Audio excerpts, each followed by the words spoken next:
বাংলাদেশের রাজনীতি তুমি আসলে কার? তুমি কি আওয়ামী লীগ, বিএনপি, জাতীয় পার্টি, জামাত ইসলাম, এনসিপি? তুমি কার পক্ষে? বুঝলাম না।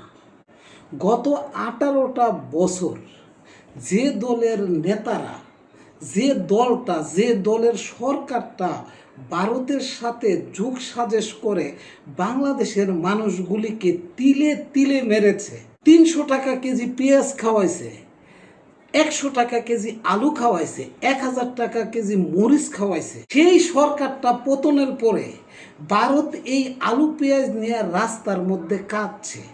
বুঝেন কি বাণিজ্যটা করছে ভারত। ওই সরকারটা পতনের পরে বাংলাদেশে আলু পেঁয়াজের দাম 50 টাকার বেশি পেঁয়াজের দাম উঠেই না। গতকাল পেঁয়াজ কেজি 33 টাকা কেজি। এখন বলে বেশি ফলন হয়। আগে কি ক্ষেতের মধ্যে ঠেড়া পড়ছিল? ঠেড়া তো ফরে নাই। এখন যারা চাষবাস করতেছে আগে তো তারাই চাষ করছে, এখন ফলন বাড়ছে, আগে কেন ফলন বাড়ে নাই? প্রিয় দর্শক, যেই কথাটা বলতে আইছি সেই কথাটা বলি। এই যে আওয়ামী লীগের আলগা মুভমেন্টরা আপনারা চিনেন, এই আলগা মুভমেন্ট কি কইছিল? ভারতের সাথে বাংলাদেশের সম্পর্ক নাকি স্বামী স্ত্রীর সম্পর্ক। এখন স্বামীটা পাইলাম ভারত, যেহেতু ভারত বড় সড়ো মানুষ, স্বামীটা পাইলাম ভারত, কিন্তু স্ত্রীটাকে আলগা মুভমেন্ট নাকি থাক, বাকিটা বললাম না, আপনারা বুঝে নিয়েন।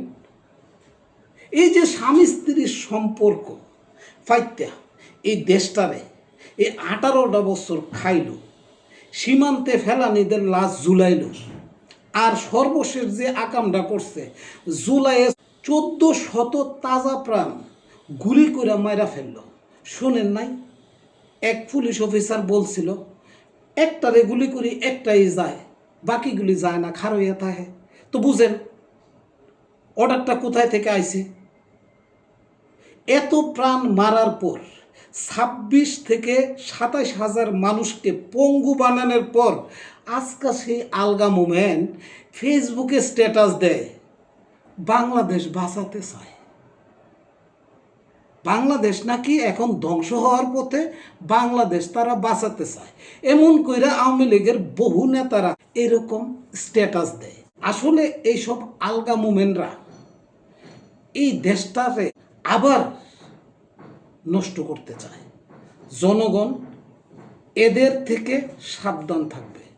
আমি বলবো না আওয়ামী লীগে ভালো লোক নেই, এই কথাটা বলবো না, ভালো লোক আছে, কিন্তু গত 18 বছর এই ভালো মানুষগুলি প্রতিবাদ করে নাই, এই জন্য তাদেরকেও ভালো বলতে পারি না। এইসব আলগা মুভমেন্টদের পোস্টে এসে হাজার হাজার ভিউজ হয়, হাজার হাজার কমেন্ট করে। কারা করে এটা জানা আছে, কারা করে।